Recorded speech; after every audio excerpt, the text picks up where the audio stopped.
सह्याद्रीच्या डोंगर रांगांमध्ये अनेक आश्चर्य दडली आहेत. अगदी लाव्हारसापासून सह्याद्रीची निर्मिती होत असताना भूगर्भामध्ये झालेल्या हालचालींमुळे इथल्या डोंगरांना विशिष्ट असे आकार सुद्धा प्राप्त झालेत. सह्याद्रीमधील असंच एक आश्चर्य दडलंय ते पुणे जिल्ह्यामधल्या जुन्नर तालुक्यामधल्या हटकेश्वर किल्ल्यावर. चला तर मग हटकेश्वर किल्ल्याच्या सफरीवर.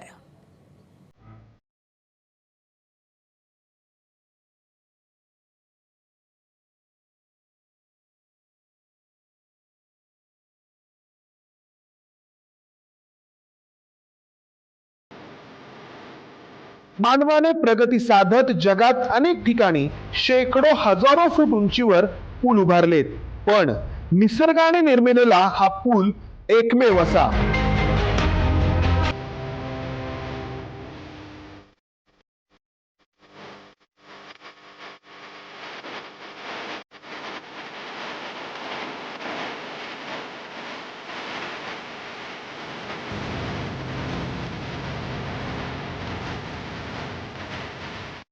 थ्रिलिंग जरा हटके ट्रेक करायचा असेल तर माझ्या मागे हा जो डोंगर दिसतोय याचं नाव आहे हटकेश्वर.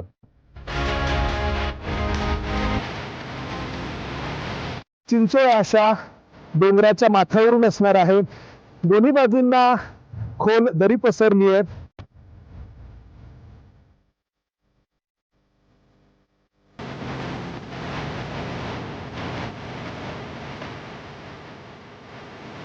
आमच्या पाठीमागे एक उजेड होता तोही दिसणं बंद झालंय.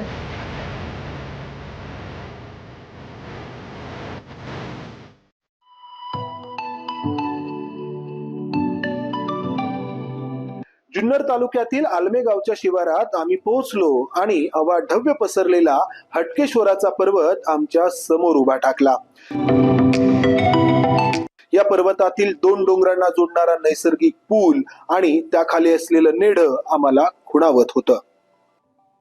सह्याद्री मधल्या एका आगळ्या वेगळ्या ट्रेकला आम्ही सुरुवात करतो आहोत. आळेफाट्याहून कल्याणकडे जाताना लोकांचं लक्ष या माझ्या पाठीमागे असलेल्या डोंगराकडे अनेकदा जातं, कारण या डोंगरामध्ये असलेली नैसर्गिक पोकळी, दोन डोंगरांना जोडणारा एक नैसर्गिक पूल आणि त्याच्या खाली असलेली ही पोकळी ज्याला नेढं असं संबोधलं जातं. आणि हा सगळा निसर्गातला एक चमत्कार पाहण्यासाठी आम्ही या ठिकाणी या ट्रेकची सुरुवात करतो आहोत. निसर्ग तर आहेच, त्याचबरोबर इथल्या लोकांच्या काही आख्यायिका देखील आहेत. आपण जर व्यवस्थितपणे या डोंगराकडे पाहिलं तर आपल्याला या डोंगरामधली नैसर्गिक पोकळी, नेढं तर दिसतच, त्याचबरोबर या डोंगरांना वैशिष्ट्यपूर्ण असे आकार देखील आपल्याला पाहायला मिळतात. इथल्या लोकांनी त्यांच्या समजुतींप्रमाणे या सगळ्या निसर्गाचा अर्थ लावला आणि त्यांनी असं म्हटलं की हा जो नैसर्गिक पूल आहे त्याच्या पुढचा जो डोंगराचा भाग आहे तो म्हणजे नवरा, आणि या पुलाच्या पाठीमागचा जो भाग आहे तो म्हणजे नवरी. आणि या दोघांचं लग्न झाल्यानंतर जी लगीनगाठ बांधली जाते ते म्हणजे हे नेडं आणि नवरीच्या पाठीमागे असलेली कुरवली. आणि त्यानंतर त्याच्या पाठीमागे हे डोंगरांचे जे ताशीवकडे दिसत आहेत ते म्हणजे वराडी मंडळी. तर इथल्या या साध्या भोळ्या लोकांनी या निसर्गाचा लावलेला हा अर्थ आपण या सगळ्या निसर्गाचा आणि त्याच्याशी जोडलेल्या या सगळ्या आख्यायिकांचा या ट्रेकच्या माध्यमातून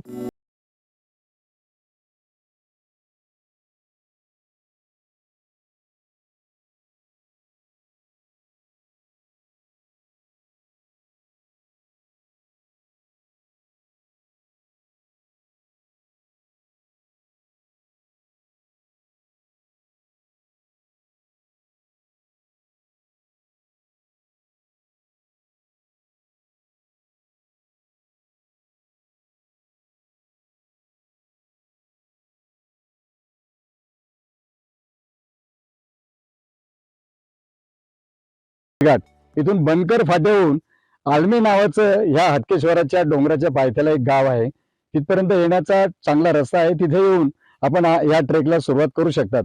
जरा एक्साइटिंग आणि थ्रिलिंग.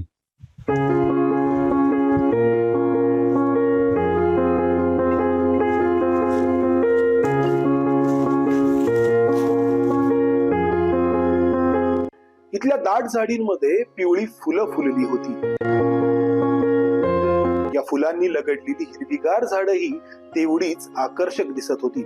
मात्र दिसायला ही झाडं जेवढी सुंदर होती तेवढीच ती धोकादायक आहेत असं सोबत असलेल्या स्थानिक वाटाड्याने सांगितलं. या झुडपांना दातपडी असं म्हणतात, कारण या झाडाचा हिरवा पाला चुकून जरी तोंडात चावला तर दात पडतात असं वाटाड्याने थेट बजावलं. आपल्याला जी ही वनस्पती दिसते ना, ही साधारण वनस्पती नाही, याला रामेट बोलतात आणि गावरान भाषेमध्ये दातपडी सुद्धा बोलतात याला. आणि इसं जरी रस तोंडामध्ये जर गेला तर दात पडू शकतात. त्याच्याने दिसायला साधी दिसते पण तशी नाही ती. आणि कुठे ट्रेकला गेलं असं आढळून आलं तर काय तोंडामध्ये रस वगैरे टाकू नका असं. दाट झाडींचा पहिला टप्पा पार करून आम्ही पुढे आलो आणि महाकाय अशा दगडी शिळांनी आमचं स्वागत केलं. एखाद्या इमारतीपेक्षाही उंच असे हे दगड या डोंगर उतारावर उभे असल्याचं पाहून आश्चर्य वाटल्याशिवाय राहत नाही.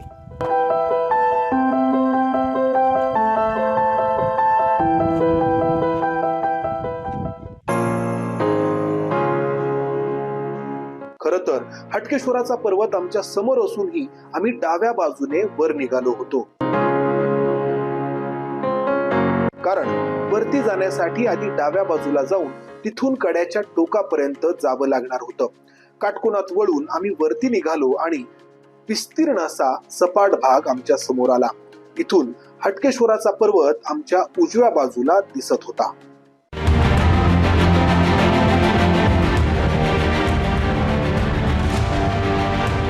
आलमे गावच्या शिवारातून या ट्रेकची सुरुवात केल्यानंतर पहिला टप्पा पार करून आम्ही या सपाट भागामध्ये पोहोचलेलो आहोत आणि या रस्त्याने पुन्हा एकदा काटकोनात वळण घेतलंय. आता आमच्या समोर या डोंगराचा हा जो उंच कडा दिसतो आहे तो आम्हाला चढून जायचा आहे आणि त्यानंतर या डोंगराच्या वरती हा जो असा सुळका दिसतो आहे त्या सुळक्याच्या वरच्या भागातून आमचा पुढचा प्रवास होणार आहे. पलीकडे जे आपण मगाशी नवरा नवरी आणि वराड पाहिलं त्या सुळक्यांपर्यंत, त्या डोंगरांपर्यंत. या किल्ल्यांवरती एरवी अनेकांनी भ्रमंती केलेली असते. दोन्ही बाजूला माळशेज घाट पसरलाय. एका बाजूला जसं आलमे गाव आहे तसंच दुसऱ्या बाजूला गोद्रे नावाचं गाव आहे आणि इथून हरिश्चंद्रगड, जीवधन, चावंड, शिवनेरी असे या भागातले एक ना अनेक किल्ले दृष्टीस पडते. पण हटकेश्वर हा खरंच हटके आहे आणि याची जाणीव इथं आल्यानंतर होते. आमच्या या ट्रेकचा मार्ग जर तुम्ही पाहिलात तर दोन्ही बाजूंना खोल अशी दरी पसरलेली आहे आणि या मधल्या भागातून आम्ही वरती निघालेलो आहोत.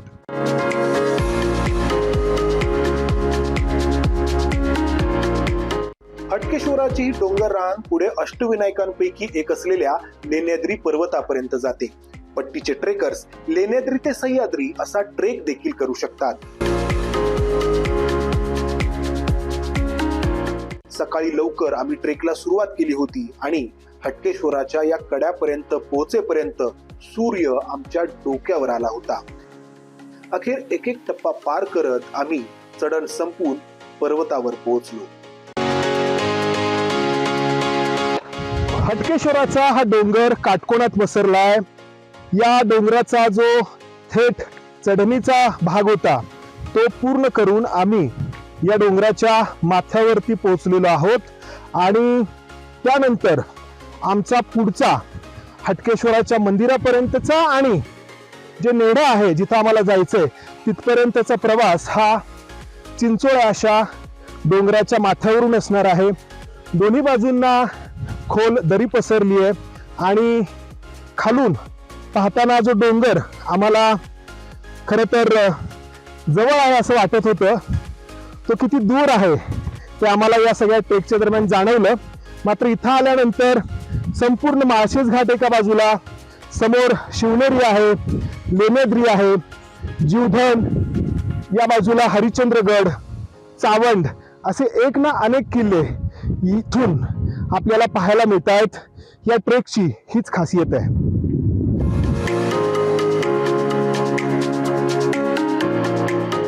पर्वताच्या डाव्या बाजूने आम्ही वरती चढलो होतो आणि आम्हाला जिथं पोचायचं होतं ते नेढ पर्वताच्या उजव्या बाजूला होतं. आता पर्वताच्या कड्यावर असलेल्या चिंचोळ्या भागातून आम्ही पुढे निघालो.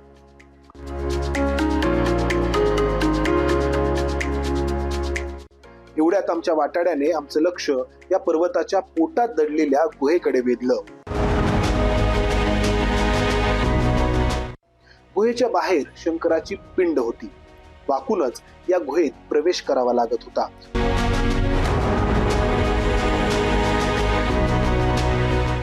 गुहेत जसं पुढे जाऊ तसा उजेड नाहीसा होत गेला. गुहा मात्र आणखी खोल होत गेली. हटकेश्वर पर्वताच्या पोटामध्ये असलेली ही गुहा, जेव्हा या गुहेच्या तोंडाशी असलेल्या शिवलिंगापासून तुम्ही आतमध्ये यायला सुरुवात करता तेव्हा सुरुवातीला वाटतं की काही मीटर असेल ही गुहा खोल. मात्र जेव्हा तुम्ही पुढे पुढे येत जाता, आता आमच्या पाठीमागे जो उजेड होता तोही दिसणं बंद झालंय आणि ही गुहा आणखी पुढे अशी खोल गेलेली आहे. इथल्या लोकांच्या मते या गुहेबद्दलच्या ज्या आख्यायिका आहेत त्यामध्ये इथं या हटकेश्वराच्या डोंगरावरती सुरू झालेली ही गुहा लेण्याद्री पर्वतापर्यंत जाते. आता खरं तर हे एक निसर्ग निर्मित या ठिकाणचं वैशिष्ट्य आहे. मात्र इथल्या लोकांचा हा विश्वास आहे आणि त्यामुळे अनेक आख्यायिका या गुहेशी जोडल्या गेलेल्या आहेत. जे ट्रेकर्स इथं येतात त्यांच्यासाठी आकर्षण असतं ते म्हणजे नेढ, निसर्ग निर्मित जो त्या ठिकाणी गोल आहे. मात्र ही गुहा देखील या ठिकाणी आल्यानंतर तुम्हाला या सगळ्या निसर्गाची एक वेगळी अनुभूती देते. या गुहेतून समोर खोलवर पसरलेल्या दरीचं विहंगम दृश्य आमच्या नजरेत मावत नव्हतं.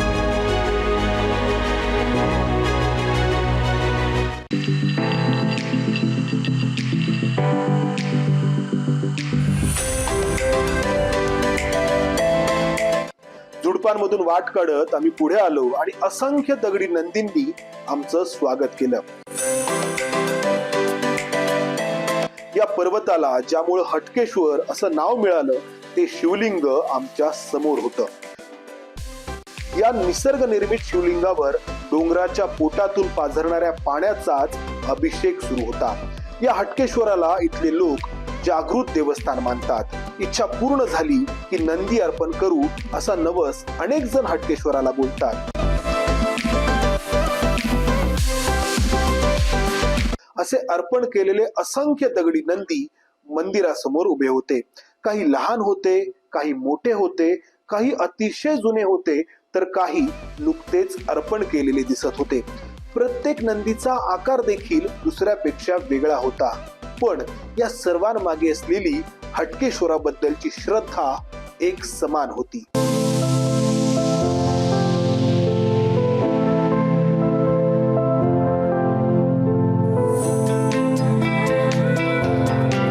श्रावणी सोमवार किंवा आपण महाशिवरात्र या दिवशी असंख्य भाविक येऊन या ठिकाणी दर्शन घेत असतात.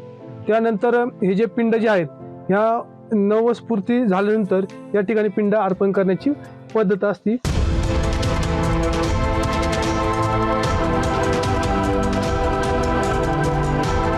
हटकेश्वराचं दर्शन घेऊन आम्ही या ट्रेकच्या शेवटच्या आणि सगळ्यात महत्वाच्या टप्प्याकडे निघालो.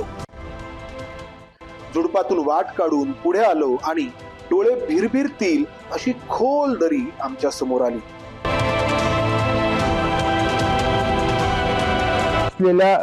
ज्या गोष्टी नैसर्गिकरित्या घडलेल्या आहेत आणि नैसर्गिकरित्या अजूनपर्यंत तशाच राहिलेल्या आहेत त्या अतिशय वेगळ्या आहेत. जिथे तुम्हाला जास्त काही कमर्शियल टच अजूनपर्यंत तरी झालेला नाहीये.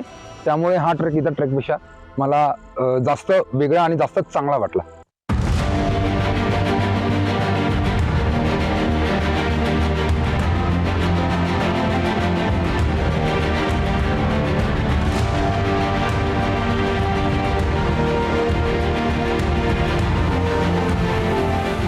याच दरीच्या बरोबर मध्ये दोन डोंगरांना जोडणारा नैसर्गिक पूल उभा होता.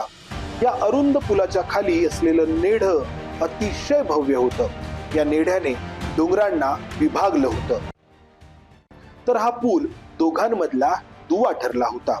एक एक पाऊल टाकत आम्ही या पुलावर पोहोचलो आणि अवघे काही फूट रुंद असलेल्या या पुलावर रांगेत उभे राहिलो. दोन्ही बाजूला शेकडो फूट खोल दरी पसरलेली होती. इथून दिसणारं सह्याद्रीच्या डोंगर रांगांचं सौंदर्य नजरेत मावत नव्हतं.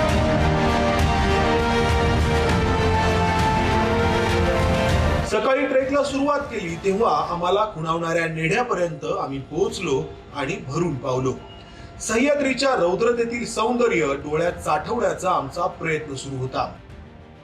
दरीच्या पलीकडं पिंपळगाव धरणाचं निळं पाणी होतं आणि त्या पलीकडे कळसुबाईची शिखर रांग निळ्या आकाशाला भिडली होती.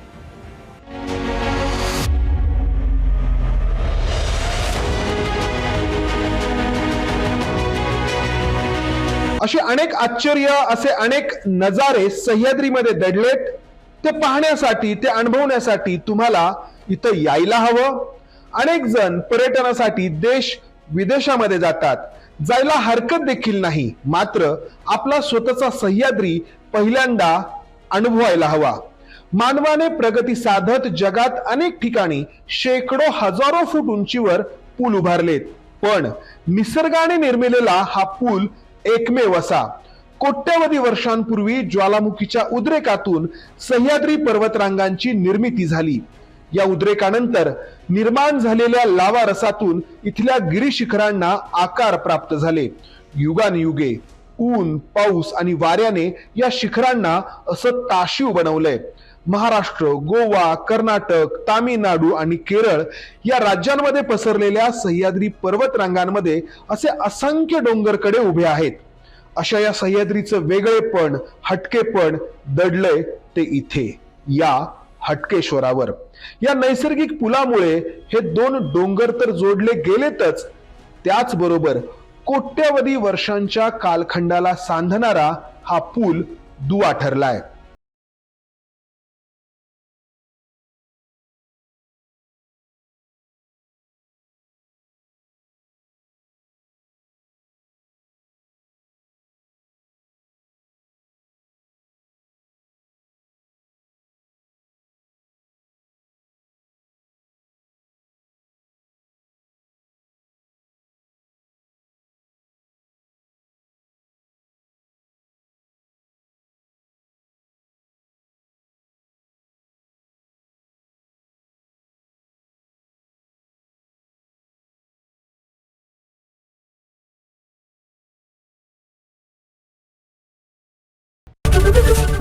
एबीपी माझा, उघडा डोळे बघा नीट.